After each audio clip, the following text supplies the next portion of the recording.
నుంచి కూడా అట్లనే సార్, అన్ని అట్లనే చేస్తున్నాం సార్. వేరే మాకు ఈ రోజు హాస్టల్ కావచ్చు సార్, వేరే హాస్టల్ క్లాసెస్ చెట్ల కింద చెప్పుకుంటాం సార్, చెత్త కిందనే జరుపుకుంటున్నాం సార్. మీకు లేదా ప్రిన్సిపల్ లేరా మీకు?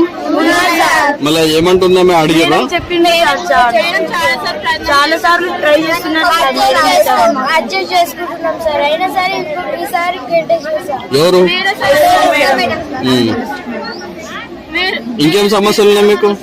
సార్ ఒకసారి మా రూమ్ చూడండి సార్, ఒక్కొక్కరు మాట్లాడు. ప్లీజ్ సార్, వెళ్ళిపోతాం సార్. మాకు ఇక్కడ సార్ హాస్టల్కి వచ్చిన వాళ్ళందరూ 2 రోజులు ఉంటున్నారు, అందరు వెళ్ళిపోతున్నారు సార్. ఇప్పుడు మంత్రి గారు చాలా సార్లు మీ హాస్టల్ కి వచ్చారు, చెప్పినాం ఏ సమస్య లేకుండా అన్ని పరిష్కరిస్తున్నారు. మళ్ళీ మీరు మంత్రి గారికి చెప్పలేదా ఒక్క విషయం కూడా? వేరే హాస్టల్ కి పంపిస్తామని చెప్పిండ్రు. చేసుకోండి పంపిస్తాము అని సార్ వాళ్ళు కూడా చెప్పేసారు.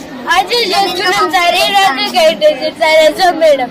సరే, మళ్ళా మంత్రి గారు వచ్చినప్పుడు ఈ మేడం ఇట్లా చేసిందని చెప్పండి, ఓకేనా? మీరు ఏడవద్దు.